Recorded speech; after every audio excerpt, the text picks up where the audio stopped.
Owekitiibwa ennyo Katikkiro waffe Charles Peter Mayiga tweyanze okututyaza embuga. Nze musajja wa Kabaka eyayatikira ennyo ng'omubanda wa Kabaka Kyagulanyi Ssentamu Robert abangi gwe bamanyi nga Bobi Wine. Sebongera ndi muzzukulu wa Kayira Emugulu mutabani wa JW Ssentamu Wasinda muzzukulu wa Joseph Walakira eyebase Bubuule muzzukulu wa Steri Ssentamu eyebase Kannabulemu muzzukulu wa Kitya Bunyoro era ngo Kitya Bunyoro yali Mugabe muzzukulu wa Kayira Kamalabyonna muzzukulu wa Nabembeze. Mukadde wange mperekeddwako omumyuka wange mu kitundu kya Buganda era nga Oweekitiibwa Mathias Mpuuga era nga mperekeddwako Oweekitiibwa munnamateeka waffe Nakinku Medard Ssebona ng'era Ssebo mperekeddwako Ssaabawandiisi waffe omukulu David Lewis Rubongoya oyo ng'ava mu Ankole era nga mperekeddwako Hajat Aisha Kabanda nga ye mumyuka wa Ssaabawandiisi era mu mbeera emu nga mperekeddwako akulira ekiwayi ky'abakyala mu kibiina kya NU Flavia Nabagabe Kalule era nga Ssebo tulina omwogezi waffe omukulu Joel Ssennyonyi era nga tuzze n'omu ku bakulembeze baffe Honorable Nabira Nagai Sempala nga naye yeeguwanyiza kukulembera kibuga kino. Mukadde wange nzikirize era nkwanjulire musajjawo era muto wange bwe tulinya mu kimu Francis Zaake Kaawonawo. Mu mbeera y'emu twaze ne musaayi muto era nga yeegwanyiza okulembera Kampala mu bakyala omukyala Shamim Malende. Pozi mukadde wange ku ludda luno era nina basajja bo Ssaabakunzi waffe mukulu Nyanzi Fred Ssentamu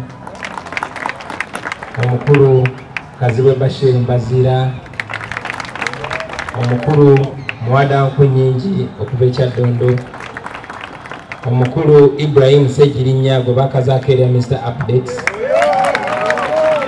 omukulu Aloysius Mukasa era nga ava mu kitundu kino kyennyini. Nze ne mwannyinaze Joyce Baagala Ntwatwa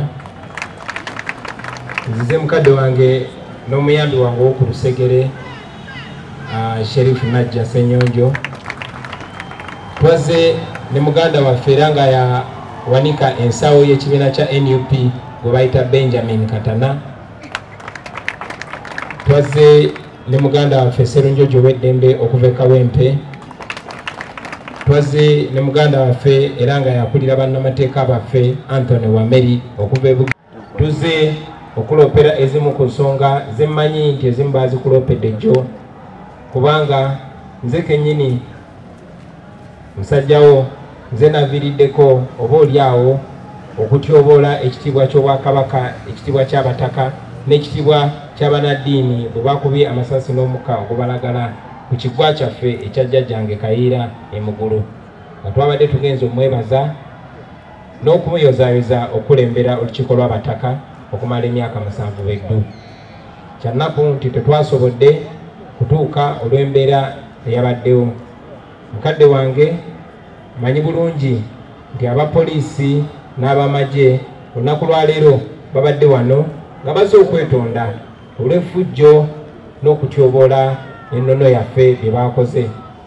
Nzikiriza nkuloopere Oweekitiibwa nti kyannaku nnyo nga tewannayita lunaku lulamba nga beetonze olwa bye baakoze abantu bo era bazzeemu ne babikola abantu bo kubanga batukubye omukka ogubalagala emiggo givuze n'abantu baffe bangi bakwatiddwa omusango nno ogutulangibwa okuvuga emmotoka okujja wano embuga okwogera ensonga zaffe. Saagala zirwako nnyo naye mpozi ku nsonga eyo Oweekitiibwa kintu kimu kye saagala kulekayo ku mukono gwo ogwa ddyo musajja we oyo gw'olaba Francis Zaake era ye mubaka akiikirira ebbendobendo lya Mityana okulaba nti tanyumye mu ngatto nga nze bondaba bwennyumye yamenyebwa nga yamenyebwa kigenderere era ng'omusango gwe yazza kwe kubeera Omuganda era ng'abantu bennyini abaamukuba ne bamulemaza nga bamulanga okubeera ekyo kyali kyeyenyumirizaamu naffe kye twenyumirizaamu era be bantu be bamu obw'ekitiibwa be bagenze ne bakuba jjajjaffe Kayiira omukka ogubalagala kutuuka kuzirika ne batyobola n'ennono yaffe mu ngeri gye bakikoze. Mukadde wange manyi nti wabaddewo okusomoozebwa kungi nnyo naye zikiriza ensonga eyo ziremu nate ngiroope mbutongole kubanga nyina obukakafu nti buli wookangula eddoboozi lyo buli woositula eddoboozi lyo Ssaabasajja engeri gye yakutukwasa ate nga ffe abavubuka tuli basiimu nnyo eri Ssaabasajja kuba yatuwa Katikkiro omuvubuka era tumanyi nti eddoboozi lyaffe litubuka nnyo kale n'ow'ekitiibwa buli woositula eddoboozi lyo naddala ng'olisitudde ku nsonga ezinyiga abantu baffe naddala wano mu Buganda kiba kya muzinzi.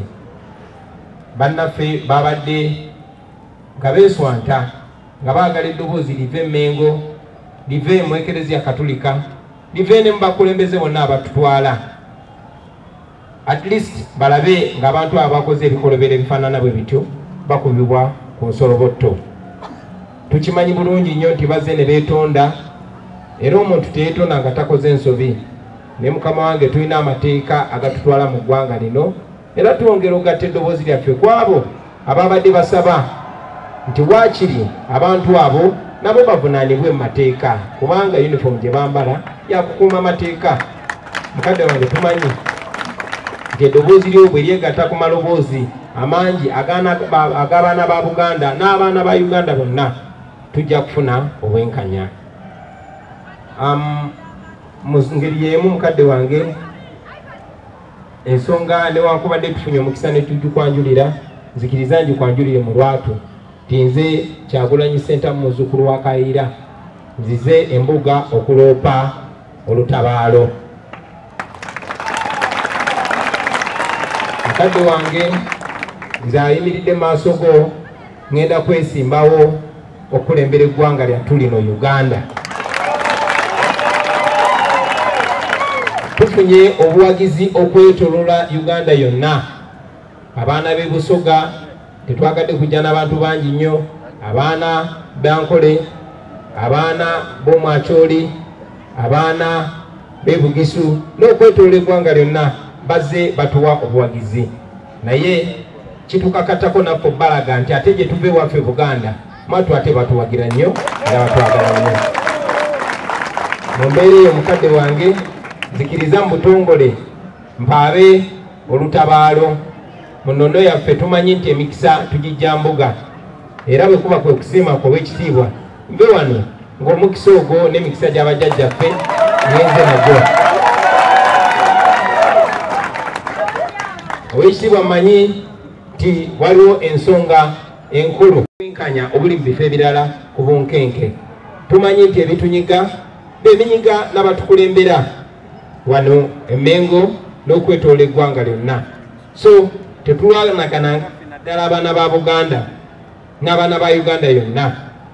Njagala tutwakisa okusindika obubaka eri bannaffe bonna abali wano mu Uganda n'okwetooloola ensi yonna nti batulabira ku bigambo byaffe singa amanyi gonna gonna tugakozesa nga tulwanyisa obutali bwenkanya okusinga okwerwanyisa n'okuvumagana ffekka. Abantu bajja tuwa obwesige, abantu bajja tukkiririzaamu ate n'oyo omulaba agezaako okutwawulayawula n'okutuusa oluwonkoma kati tujja kuba tumulinye ku nfeete. Ow'ekitiibwa nzikiriza nve waggulu nga nkwebaza okutukkiriza okukyala olwaleero era nga nyongera okusaba Ow'ekitiibwa oleme kulekeraawo kusitulanga ddoboozi lyo naddala nga waliwo okunyigiriza eri abantu bo n'abantu ba Uganda. Weebale nnyo ssebo weebalire ddala. Ssaabasajja Kabaka awanga.